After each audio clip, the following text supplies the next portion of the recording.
The massive human starship U.S. Liberty moved slowly through space toward the giant space station.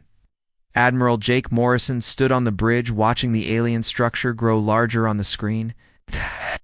After 30 years of trying to join the Galactic Council, humanity had finally received an invitation.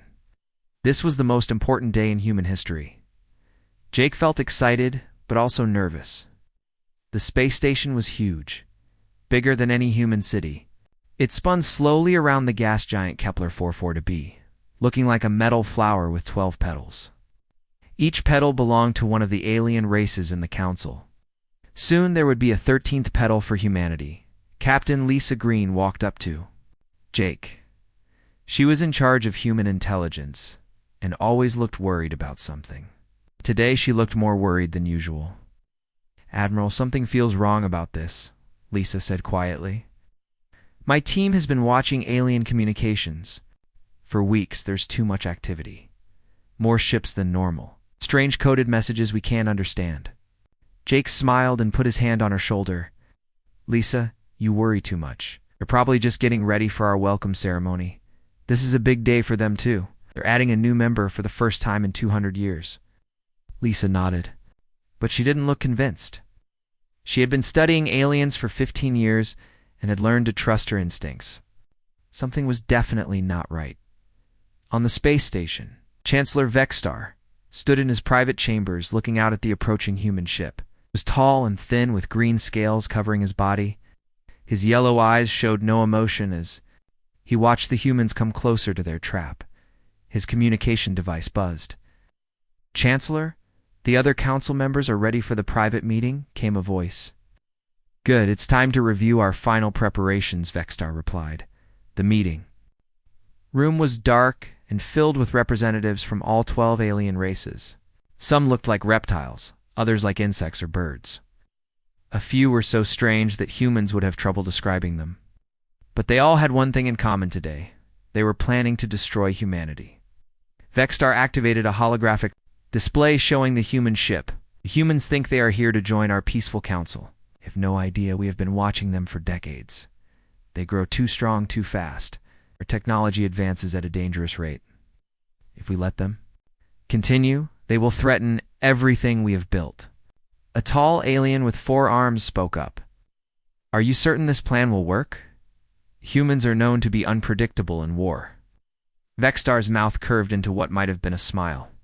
"We have studied their military for years. We know exactly how many ships they have and where they keep them. Their fleet is small compared to ours.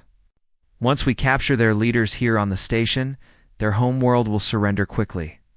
Another alien, one that looked like a giant beetle, clicked its mandibles nervously. "Oh, "My species has concerns about this action. how the humans have shown." U.S.-only friendship. This seems dishonest." Vexstar's eyes grew cold. "Yes. "Your species will follow the Council's decision or face the same fate as the humans. We cannot allow sentiment to cloud our judgment. Humans must be controlled before they become too powerful to stop."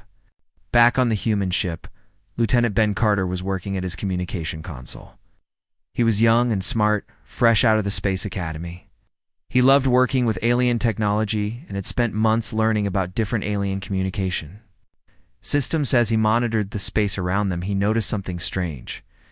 There were more alien ships in the area than there should be. Were hidden behind the moons of the gas giant. But his sensors could still detect them. Ben called Captain Green over to his station. "Ma'am, look at this. Picking up at least 300 alien ships in this system. It's way more than needed for a welcome ceremony." Lisa studied the display. Her stomach felt tight with worry. "Have you told the Admiral about this?" "I tried, but he said it was probably just security for the ceremony. He told me not to worry about it." Lisa made a decision. "Keep watching everything. Record all alien communications, even if we can't understand them. If something bad happens, we'll need proof of what they were planning." On the space station, the aliens were making their final preparations. Weapon systems were powered up, but kept hidden. Security forces moved into position around the areas where the humans would be taken. Everything had to look normal until the trap was sprung. The UES Liberty finally reached the docking area of the space station. Admiral Jake Morrison put on his best uniform and gathered his team of diplomats and officers. This was the moment humanity had worked toward for decades. As they walked through the airlock onto the station, they were greeted by aliens from all 12 council races. The aliens wore colorful robes and made welcoming sounds in their various languages. Translators helped everyone understand each other. "Welcome, humans," said Chancellor Vexstar, stepping forward. "We are honored to have you join our peaceful community. Your species has shown great wisdom and restraint. We look forward to many years of cooperation." Jake felt proud as he shook hands with the alien leaders. Around him, his team smiled and talked with their alien hosts, so everything seemed perfect. But Captain Lisa Green stayed alert. She noticed how the alien security guards watched every human move. She saw how certain areas of the station were blocked off with excuses about construction or maintenance. Most importantly, she noticed that their communication link back to Earth was getting weaker as the group was led toward the main ceremony hall.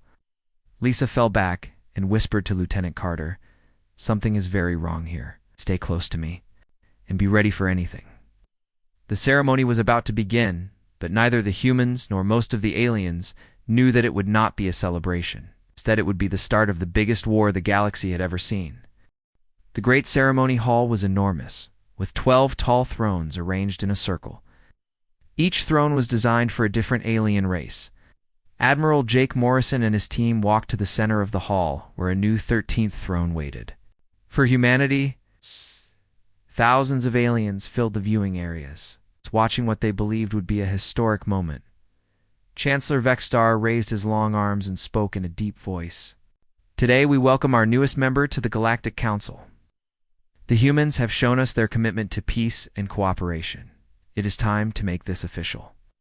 Jake felt proud as he stepped forward to take the human seat on the council. His diplomatic team smiled and waved to the alien crowds.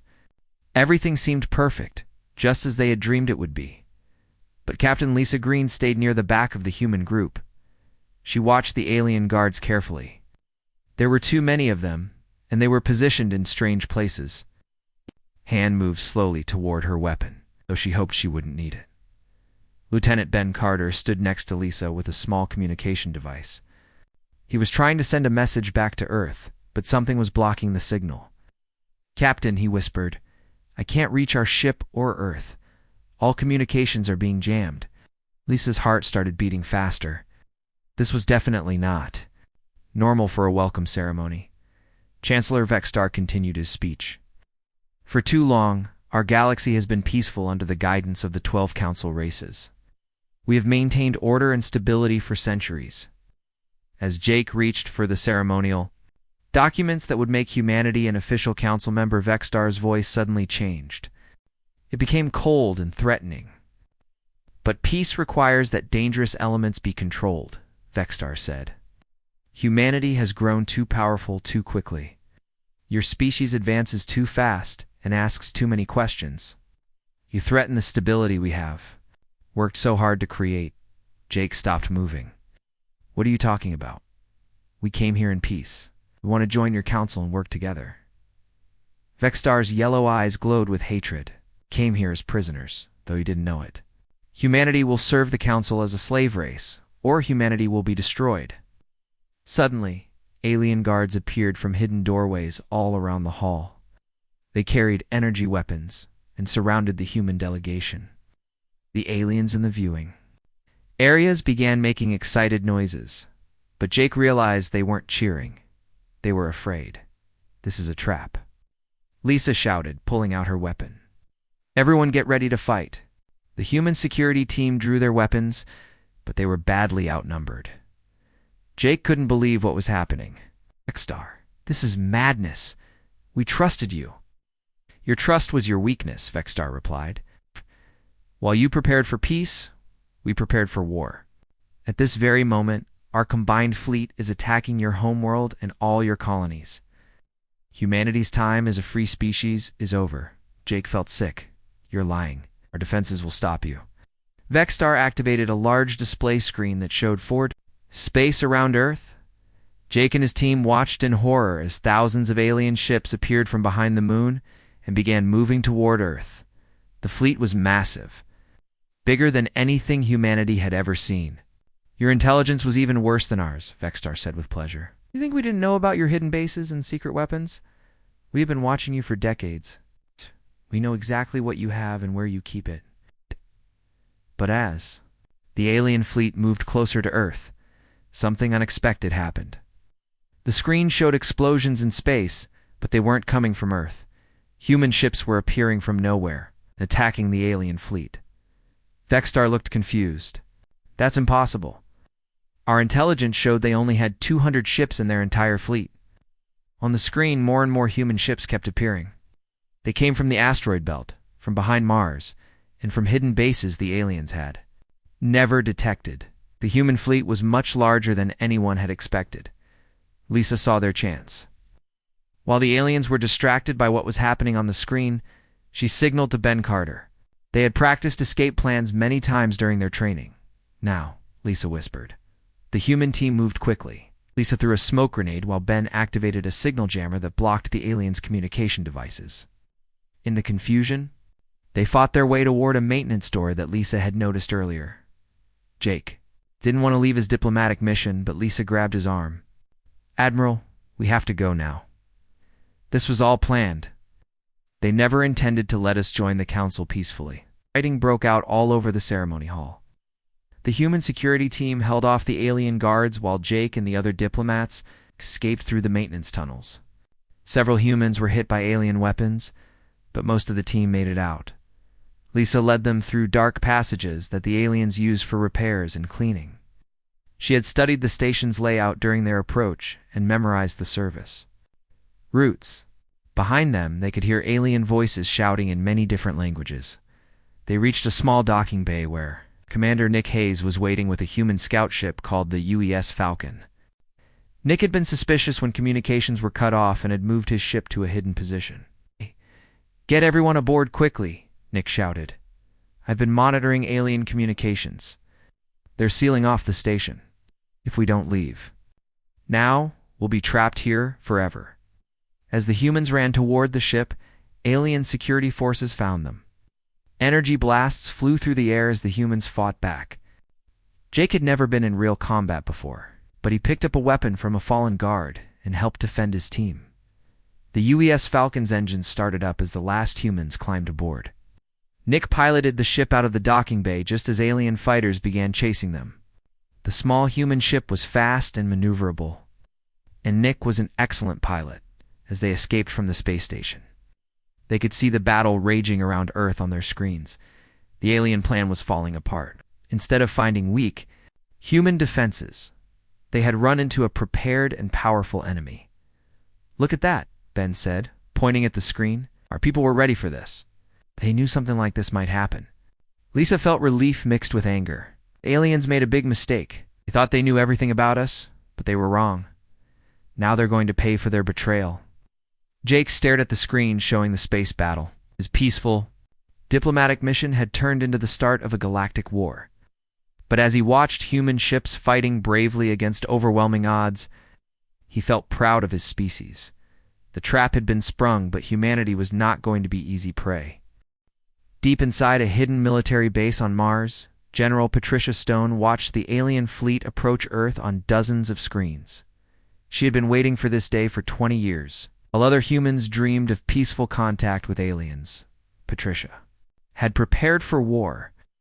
All units, this is General Stone. She spoke into her communication device. Operation Hidden Shield is now active. Show them what humanity really looks like when we fight. Patricia had never trusted the aliens' peaceful intentions. She had spent her entire career building secret defenses and hidden fleets. When humanity received the invitation to join the Galactic Council, she knew it was probably a trap. The alien fleet commander, Admiral Zeektha, felt confident as his ships moved toward Earth. His intelligence report said humans only had 200 ships in their entire space fleet. His force had over 3,000 ships from 12 different alien races. This would be easy. Begin. The attack on their outer colonies first, Admiral Zeektha ordered. We will destroy their mining stations and show them how hopeless resistance is. But as the alien ships approached the asteroid belt between Mars and Jupiter, something strange happened. What looked like normal rocks and mining equipment suddenly changed. Huge pieces of metal unfolded like flowers opening in the sun.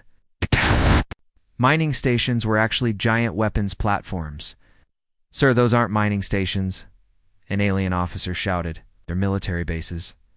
Weapons are locking onto our ships." Before Admiral Zekta could respond, the hidden bases opened. Fire. Massive energy beams and missile swarms hit the alien fleet.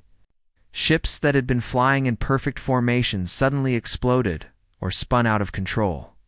At the same time, what the aliens thought were asteroids began moving. Camouflage fell away to reveal enormous human warships that had been hiding in the asteroid belt for years. The ships were unlike anything the aliens had ever seen, with sleek designs and weapons that glowed with dangerous energy. Captain Amy Brooks commanded the largest human ship, a massive dreadnought called the EU's Vengeance. She had been waiting in the asteroid belt for 6 months, keeping her ship hidden and her crew ready. "All ships, this is Captain Brooks," she announced to the human fleet. "The aliens think they're hunting sheep, but they're about to meet wolves. Attack Formation Alpha. Show them what human engineering can do." The human ships moved with perfect coordination. They had been training together for years, practicing maneuvers that the rigid alien formations couldn't match. The aliens flew, their ships like they were marching in a parade.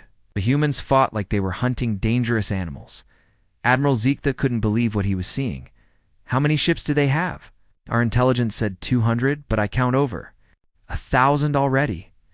His communications officer looked terrified. "Sir, more ships are appearing from behind Earth's moon. And there are reports of human fleets emerging from hidden bases on Mars and the outer planets." The truth was that humanity had been building ships in secret for decades. Every civilian space station had hidden weapons. Every research base was actually a military facility. The aliens had been watching humanity's public face while completely missing their private preparations. On Earth, Tricia Stone smiled as she watched the alien fleet falling apart. Her secret project had worked perfectly, while diplomats talked about peace. She had prepared for war. "Activate the Luna defense grid," she ordered, "on the dark side of Earth's moon." Enormous weapons that had been disguised as research equipment came online. Ow. Railguns the size of city blocks began firing projectiles at incredible speeds. Each shot could destroy an alien cruiser with a single hit. The alien fleet was caught completely by surprise. They'd expected to fight a small, unprepared human force.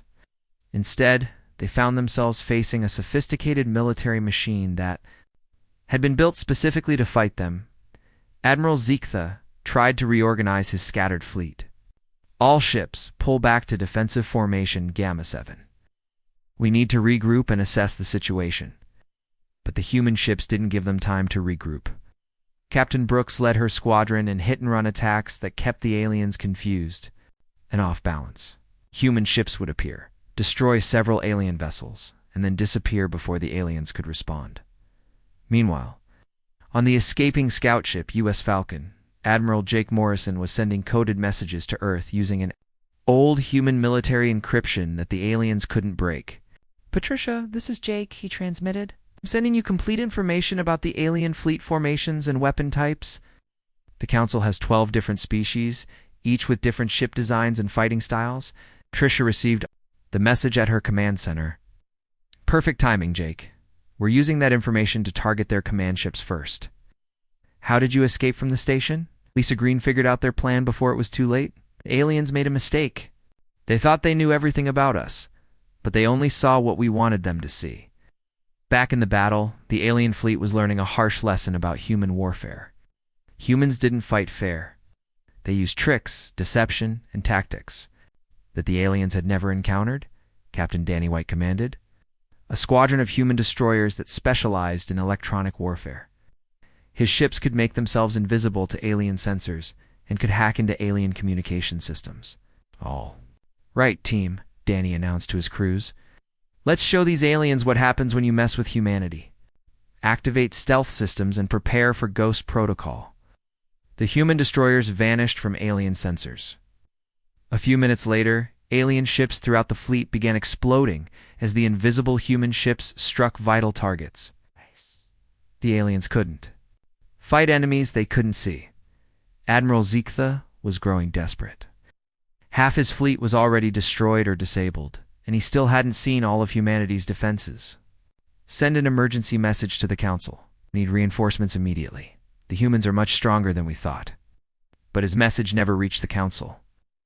Human electronic warfare specialists had taken control of alien communication networks. The aliens could no longer coordinate their attacks or call for help. General Patricia Stone watched the battle from her command center and felt satisfied. The aliens had made the mistake of attacking humanity when humanity was ready for them. Now they would learn why humans had survived, thrived on a dangerous planet full of predators. The alien invasion was turning into an alien massacre, and the battle was just beginning. The alien fleet was in complete chaos. Admiral Ziktha watched his screens in horror as human ships destroyed his forces with weapons and tactics he had never seen before. More than half of his 3,000 ships were already gone, and the humans showed no signs of slowing down. "Sir, we're receiving surrender requests from the Montari wing," his communications officer reported. "They're asking permission to retreat." "Denied," Ziktha shouted. "The Council will execute us all if we return in defeat. We must continue the attack." But many of the alien species were already having second thoughts. The insect-like Montari had only joined the attack because Chancellor Vexstar had threatened them. Now they were dying for a war they never wanted to fight. Captain Danny White's stealth destroyers continued their invisible attacks. Throughout the alien formation, his ships could phase partially out of normal space, making them completely undetectable to alien sensors. When they attacked, it looked like alien ships were simply exploding for no reason. Ghost leader to all units, Danny transmitted to his squadron. "The aliens still can't see us. Pick your targets carefully and make every shot count. Focus on their command ships and communication arrays." The stealth technology was humanity's greatest secret weapon. While the aliens had been watching human ships and weapons, they had completely missed the development of dimensional phase technology. Human scientists had learned to bend space itself, allowing their ships to exist partially outside normal reality. On the massive human dreadnought, Use Vengeance, Captain Amy Brooks coordinated the main assault. Her ship was 3 times larger than the biggest alien vessel and carried weapons that could destroy entire squadrons with single shots. "Target the Zephyrian flagship," she ordered her weapons officer. "Let's show Chancellor Vexstar's people what happens when you betray humanity." The Vengeance's main cannon charged with enough energy to power a small city. When it fired, the beam of pure energy cut through space and struck the alien command ship.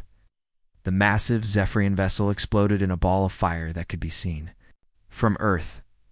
Admiral Ziktha felt his ship shake as debris from the destroyed flagship hit his hull. How can their weapons be so powerful? Our shields should protect us from anything humans can build. But human weapons weren't built like alien weapons. While aliens used brute force, humans used science and creativity. Their energy beams were focused through quantum lenses that multiplied their power 100-fold. Their missiles could phase through alien shields as if they weren't there.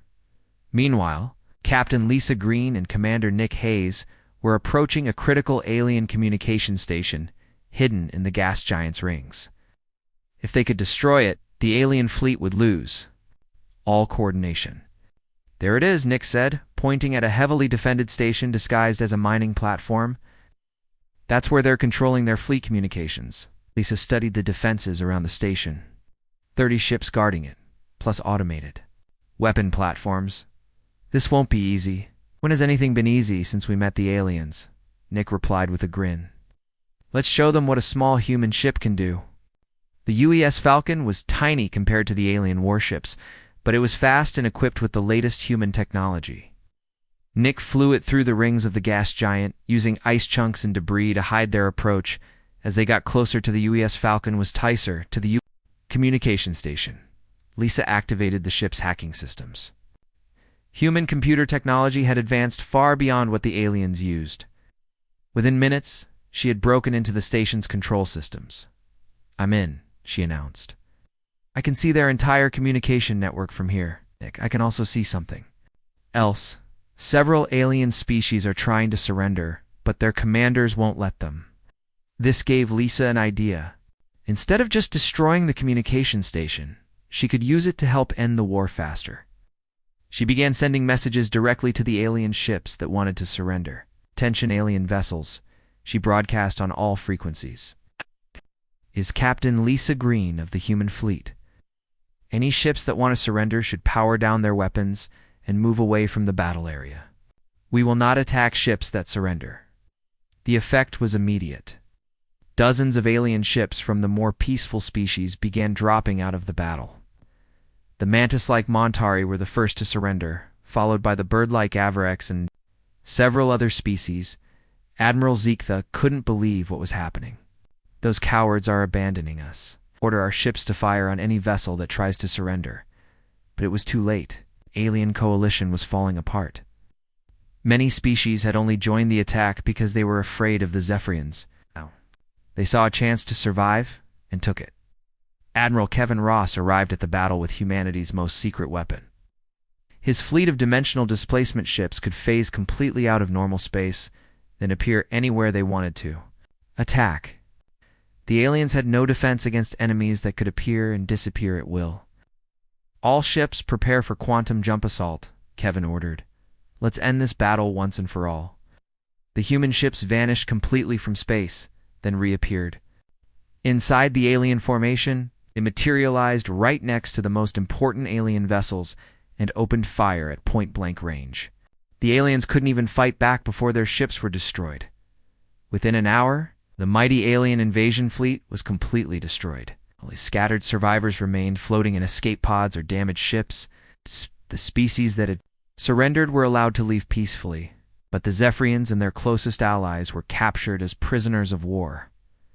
General Patricia Stone watched the final moments of the battle from her command center on Mars.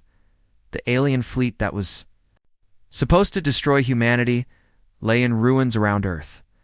Not a single human colony had been seriously damaged. "Open a channel to all surviving alien vessels," she ordered. "It's time to dictate terms." When the communication link was established, Patricia spoke with calm authority. "This is General Patricia Stone of the Human Defense Force. Your invasion has failed completely.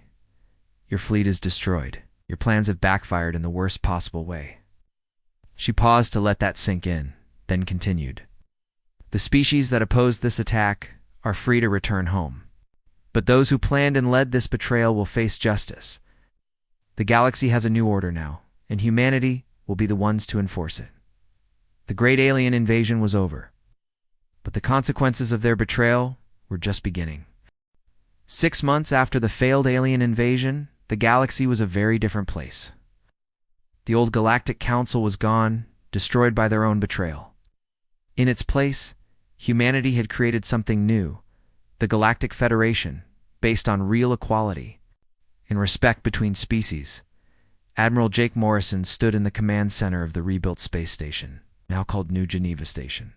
The same place where aliens had tried to trap him was now the headquarters of galactic peace. It felt good to see the station serving its proper purpose at last. "Admiral, the Montari delegation has arrived for the signing ceremony," Captain Lisa Green reported. She had been promoted and now served as head of galactic security. "They're very eager to join the Federation officially." Jake smiled. The insect-like Montari had been among the first to surrender during the battle. Since then, they had proven to be valuable allies and friends to humanity. "Send them to Meeting Room 3. I'll be there in a few minutes."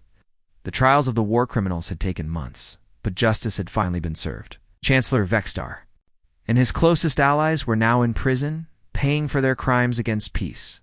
The species that had opposed the attack on humanity were welcomed as equals in the new Federation. General Patricia Stone walked into the command center, carrying a datapad with the latest reports. She was now Supreme Commander of Federation forces, responsible for keeping peace throughout the galaxy. Jake, we have good news from the outer systems, she said. 3 more species have requested to join the Federation. The bird-like Avarex want to establish a joint research station with us, and the aquatic Solarans are offering to share their underwater city technology. This was exactly what humanity had hoped for when they first tried to join the Galactic Council. Real cooperation between species, not the fake peace that the old council had maintained through fear and threats. Captain Amy Brooks entered the room wearing her new uniform as Admiral of the Federation fleet. Her massive ship, the UES Vengeance, now served as the flagship of a combined human-alien fleet that protected all member species. The joint training exercises are going very well, Amy reported. Human and alien crews are learning to work together perfectly. The Montari are excellent at technical work, and the Avarex have amazing skills as scouts and messengers. Jake felt proud of how far they had come. The war that was supposed to destroy humanity had instead made them the leaders of a better galactic community. But the real victory wasn't military, it was showing other species that there was a better way to live together. Captain Danny White arrived at the station commanding a mixed squadron of human and alien ships. His stealth destroyers now worked alongside Montari technical vessels and Avarex scout ships. The cooperation between species was better than anyone had imagined possible. Admiral Morrison, Danny reported, "We've finished mapping the old councils. Secret bases. We found weapons, stockpiles, prison facilities, and evidence of crimes against dozens of innocent species. The old council was much worse than we thought." This discovery had shocked many alien species. They realized that the old council hadn't been keeping peace. They'd been ruling through fear and oppression. Humanity's victory had freed everyone from a system that most aliens didn't even know was corrupt. Commander Nick Hayes docked his ship at the station carrying delegates from recently freed species. These were aliens who had been enslaved or oppressed by the old council for centuries. Now they were free to join the Federation as equals if they chose to. Some of these species haven't been free for over 500 years, Nick reported to Jake. They're amazed that humans want to treat them as partners instead of subjects. In the main conference room, representatives from 30 different species gathered for the monthly Federation meeting. Unlike the old council's rigid hierarchy, everyone had an equal voice in Federation decisions. Humans served as mediators and organizers, but they didn't rule over anyone. The Montari representative, a large insect-like being named Clicktar, stood to address the group. 6 months ago, my people lived in fear under the old council's threats. Today we work freely alongside humans and other species. The Federation has given us something we thought was impossible: true peace. An Avarex delegate whose name sounded like beautiful bird song spoke next. My species tried to warn the old council about their evil plans, but they threatened to destroy our home world if we interfered.